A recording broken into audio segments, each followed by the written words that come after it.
So, please listen before you give your verdict. I killed her because I do love her.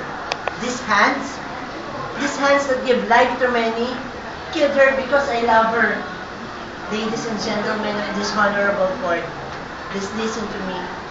Listen to my story before you give your verdict. I am Dr. Reyes, a cancer specialist. I was born in the slum district of Matalon. My father? Oh, I didn't know him.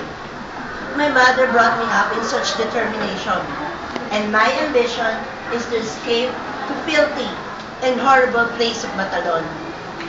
My mother had a burning faith that she turned nights into days. All her efforts were not in vain, for I pushed through with flying colors. My mother, who had tears in her eyes, who had given her whole life to me, pushed the medallion into my proud breast. Later on, I was sent as a scholar of the Philippines to the United States of America.